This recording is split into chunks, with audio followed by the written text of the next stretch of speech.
Sociología del trabajo, módulo 2, la división técnica del trabajo. En esta unidad estudiaremos las relaciones trabajo-tecnología. Para ello, en primer lugar, analizaremos los orígenes de estas relaciones en el momento clave de los inicios de la industrialización europea. Desde entonces, la presencia de la tecnología en los debates sobre eficacia económica, alienación, control y explotación de los trabajadores, como la productividad y condiciones de trabajo, calificación, entre otros, ha enfrentado a partidarios incondicionales de sus aplicaciones laborales con aquellos otros que critican sus perjudiciales efectos. También analizaremos las relaciones que se dan en el interior de la fábrica como espacio modélico de organización del trabajo en el sistema capitalista. Después, estableceremos las etapas históricas que han visto nacer las revoluciones tecnológicas de mayor relieve en el capitalismo, desde el Factory System hasta las nuevas tecnologías de la información y la comunicación. Propondremos una tipología que ayude a comprender las modificaciones sucesivas que las tecnologías provocan en la estructura socioeconómica y discutiremos sobre las controversias, repercusiones de las tecnologías de la información en las actuales sociedades informacionales. Existe cierto consenso en considerar el siglo XVIII como el momento en el cual los avances técnicos y su aplicación a los procesos de producción se aceleraron. En 1733 se inventa la lanzadera volante, que constituyó un paso importante para el desarrollo de la industria textil, y más adelante, ya en el último tercio del siglo, los inventos se sucedieron con mayor rapidez. En 1769 se ideó la máquina de vapor, se descubrió la hiladora mecánica y hacia 1779 el telar mecánico en 1785. Y a finales de siglo, la fuerza motriz del vapor comenzó a aplicarse en los establecimientos fabriles y la economía capitalista se convirtió en el taller del mundo. Desde muy pronto, sin embargo, la respuesta a estas innovaciones tecnológicas fue contundente. En 1810 se produjeron en Nottingham las primeras acciones de destrucción de máquinas por parte de los ludistas. La percepción de que el maquinismo no había traído consigo la prosperidad, sino que solo contribuyó a destruir los modos de vida anterior y las bases tradicionales de la producción, como era la artesanía y la manufactura, dio fuerza a este movimiento que encabezó las primeras grandes protestas y sabotajes contra las técnicas industriales. En esta batalla entre defensores del progreso y la maquinaria y críticos del avance técnico, y la peor parte la llevan estos últimos. El ritmo de los tiempos no tuvo de su parte, y la modernización industrial es parte esencial de la sociedad moderna, que en esos momentos fue fuente de identidad en la mayor parte del occidente europeo. La técnica y su impronta en la sociedad es un viejo tema de reflexión que, sin embargo, se revisó espectacularmente en el siglo XVIII, y los principales autores de la economía política clásica dedicaron un espacio central en su obra a esta cuestión, como Smith, Ferguson o Mandeville, entre otros, y prestaron mucha atención a la función práctica de la división del trabajo. A través de ella, estudiaron la organización de las normas morales de la sociedad de su época y su preocupación por lo económico, y lo condujo a desarrollar la idea de la división manufacturera del trabajo, elemento fundamental en el Código de la Economía Política, que poco después retomó Marx de forma crítica como eje de explicación del sistema de producción capitalista. El contexto histórico que explica la preocupación económica y el auge de la idea de división manufacturera del trabajo se halla ligado al comercio con las Indias como factor de modernización y a la preparación de las ideas de productividad, de ahorro de trabajo, de competitividad, asociados a la introducción de máquinas y fuerzas motrices naturales. Casi un siglo antes de que Adam Smith publicase La riqueza de las naciones en 1776, Petty hablaba de manufacturas divididas, a ejemplificar su proceso y sus beneficiosas consecuencias económicas.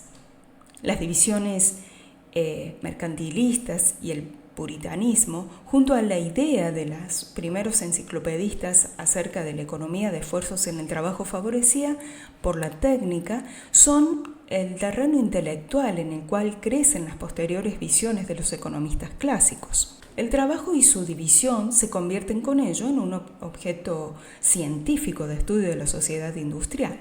Mandeville exalta los frutos económicos y sociales de la división del trabajo. A través de esta, el trabajo de los hombres ordinarios da lugar a extraordinarios productos, ¿no? Ferguson se planteó también las delimitaciones entre el trabajo de concepción y el de ejecución. La tradicional división entre el trabajo intelectual y el manual, y consideró que la invención está por encima de la ejecución. Ferguson fue el maestro de Adam Smith, y en él están contenidas, respecto al trabajo, la mayor parte de las ideas que hicieron famoso a su discípulo. Smith concedió un lugar privilegiado al grado de división del trabajo y de especialización de las manufacturas, y estos argumentos abrieron el camino a la racionalización de la producción, que más adelante se expresó en las obras de Babbage o de Andrew Urr y posteriormente en las formulaciones tayloristas. Dos rasgos concretos subrayan la originalidad de Smith. El primero es su concepción del trabajo como fuente de valor, que produce un excelente a merced a la división del trabajo y el incremento de las capacidades productivas individuales y colectivas. Y la fecundidad de la tierra y la generosidad de la naturaleza son en parte sustituidas por esta concepción económica del trabajo. El segundo elemento se refiere a las causas y los orígenes de la división del trabajo. Al respecto, en su obra se lee esta división del trabajo de la que se derivan tantos beneficios, y no es el efecto de ninguna sabiduría humana que prevea y procure la riqueza general que dicha división ocasiona. Es la consecuencia necesaria, aunque muy lenta y gradual, de una cierta propensión de la naturaleza humana que no persigue tan vastos beneficios, y es la propensión a trocar, a permutar y cambiar una cosa por otra. El análisis de Marx realiza en El Capital está dirigido a desentrañar los mecanismos de funcionamiento de la economía capitalista, por tanto, a los aspectos más directamente ligados a la organización del proceso productivo y a las relaciones sociales que en este se establecen. Marx dio un giro a los argumentos expuestos en el punto anterior y procedió a una profundización sobre los efectos de las técnicas aplicadas al proceso de trabajo.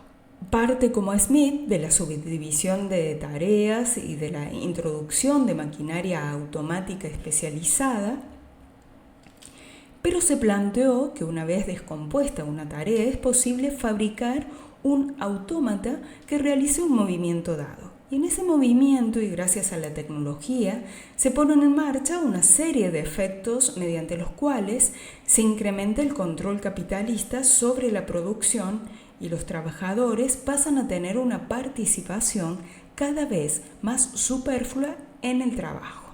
La célebre visión de Marx del trabajador como apéndice de la máquina se expresa en la siguiente cita.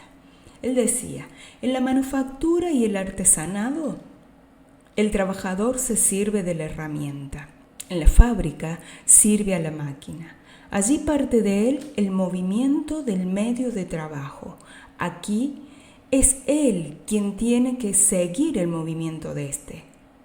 En la manufactura, los obreros son miembros de los mecanismos vivos, y en la fábrica existe un mecanismo inanimado independiente de ellos al que son incorporados como apéndices vivientes. Junto a estas observaciones sobre la naturaleza y los efectos de la tecnología, Marx aportó algunos elementos acerca de cómo se produce en la práctica el control del proceso de trabajo por el empresario capitalista.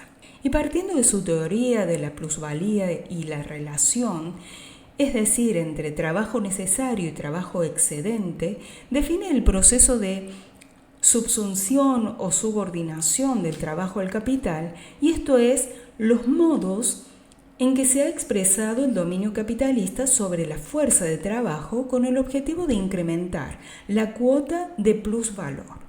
En un primer momento se produce la subsunción formal o forma simple de explotación capitalista del trabajo, la extracción plusvalía absoluta. El control del proceso de trabajo no es total. El capitalista se apropia de la fuerza de trabajo y el producto final a cambio de aportar los medios de subsistencia al trabajador. Pero el obrero se encuentra aún en una relación de exterioridad respecto al proceso de producción. No está completamente captado por él. En este contexto, las modificaciones de mayor importancia que el capitalista incorpora desde los inicios del Factory System respecto a las anteriores formas de producción son, por un lado, que el proceso de trabajo, aún permaneciendo cualitativamente idéntico, está más fraccionado y se hace más largo, y por lo tanto genera un trabajo excedente mayor del que se hubiera dado en otra circunstancia.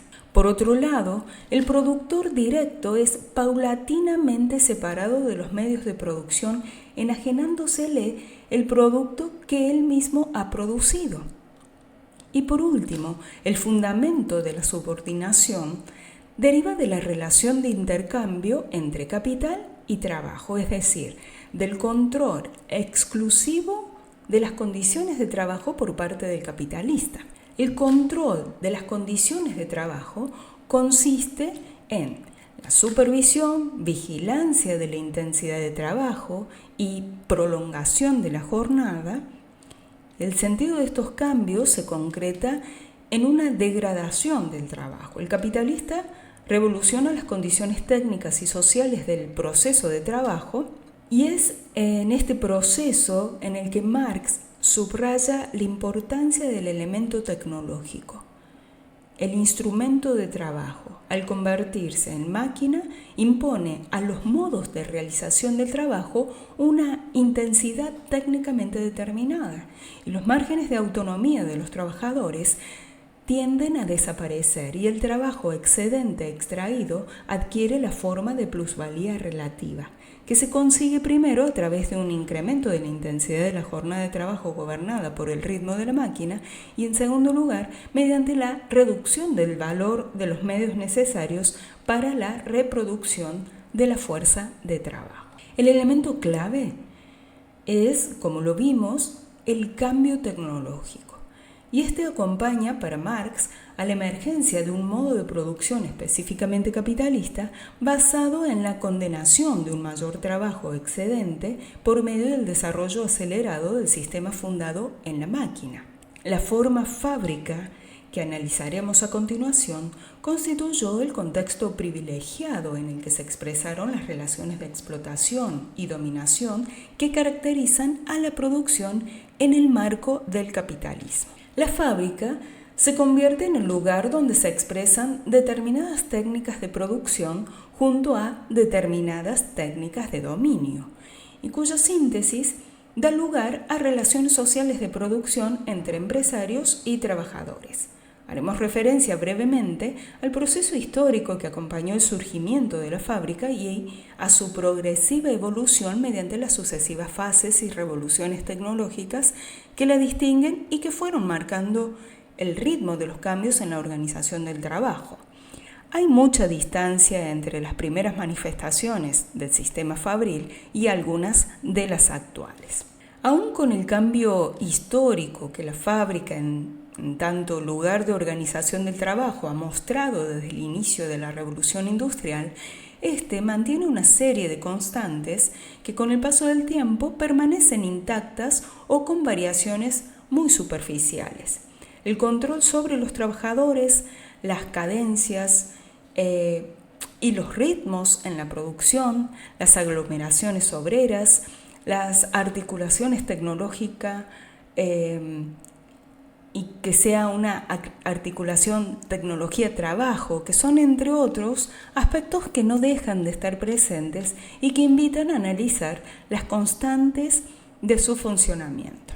Por ello, en este apartado se propone un análisis abstracto de las grandes instituciones y estrategias que estructuran la fábrica y que a pesar del paso del tiempo muestran una fuerte permanencia y estabilidad. Y la fábrica es una institución clave del sistema de producción durante todo el periodo del capitalismo industrial. Puede considerarse sin ninguna duda como un espacio privilegiado de análisis de las relaciones estructurales en dicho sistema.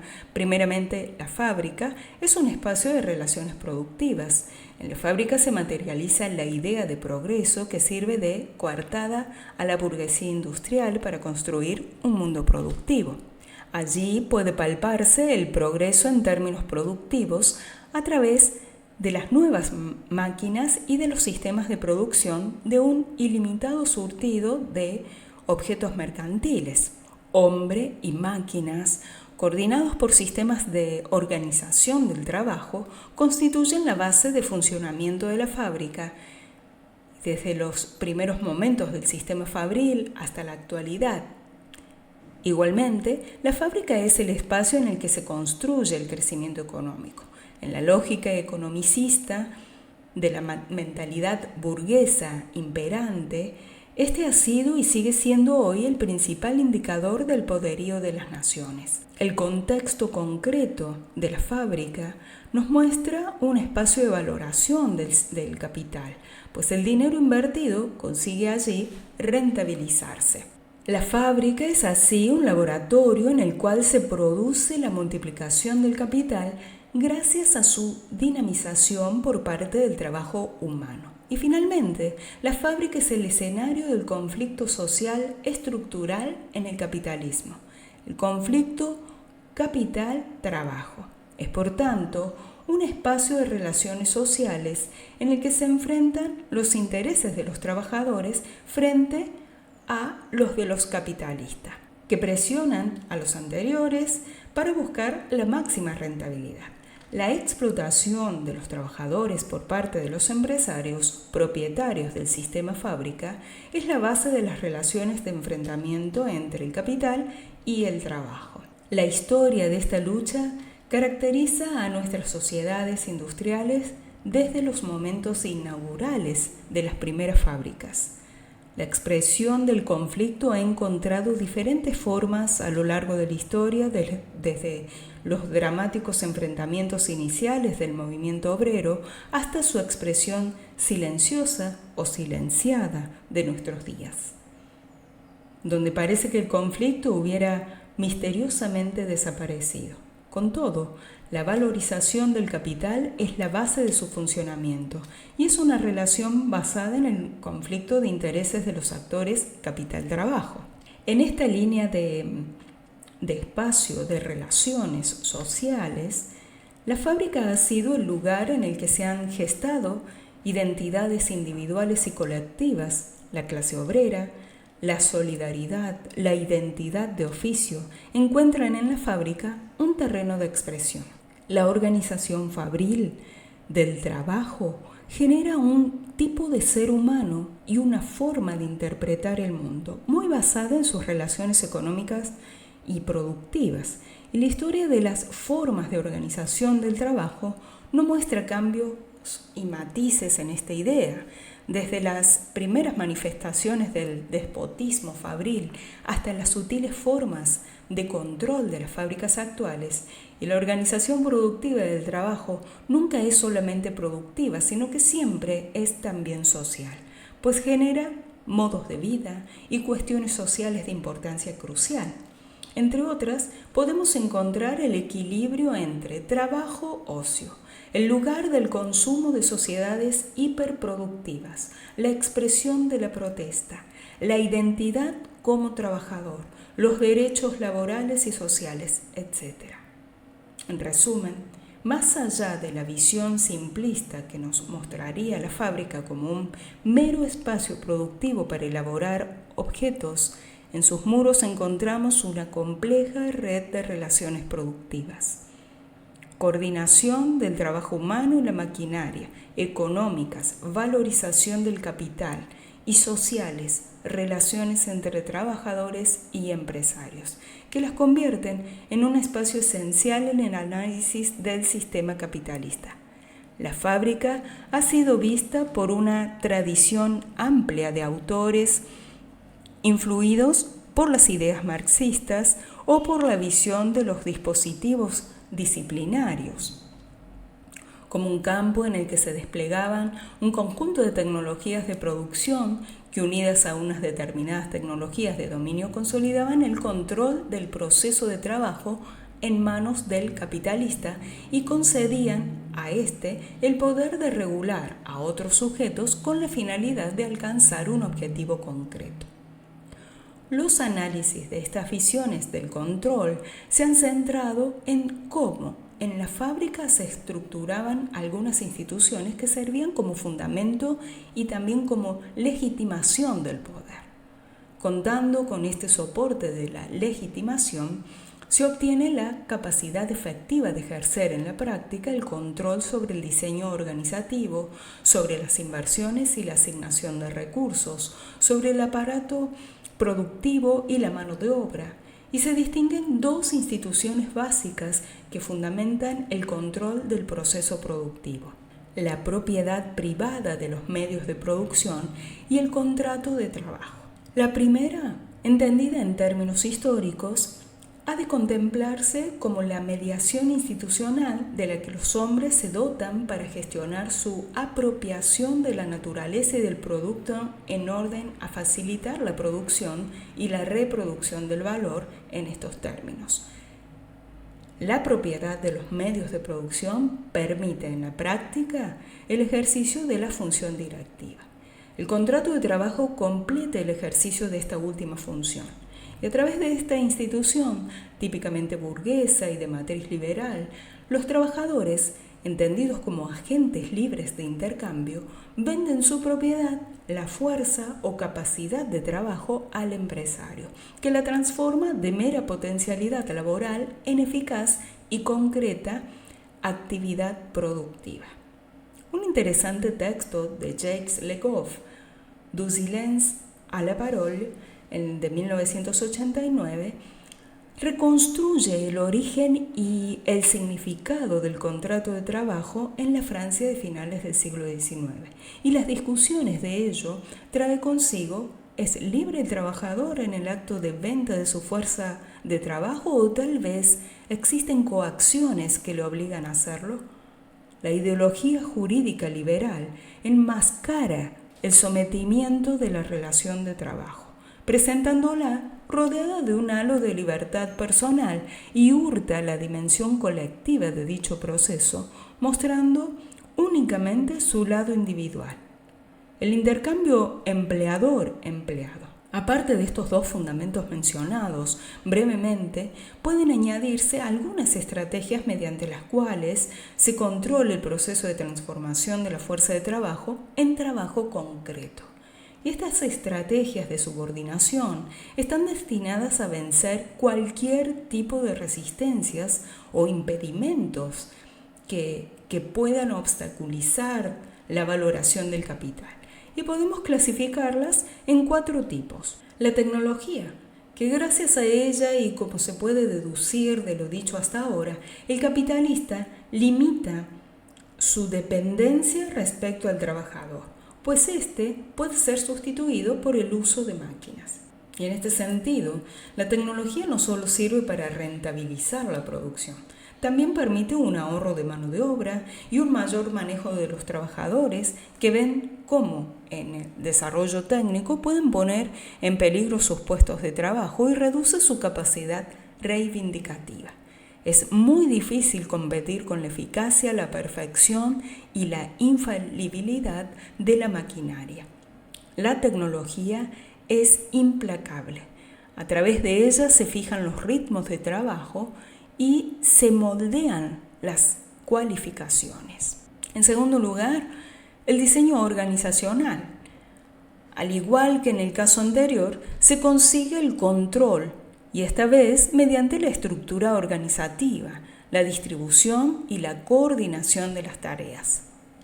Las políticas de fuerza de trabajo, divididas en 3 tipos.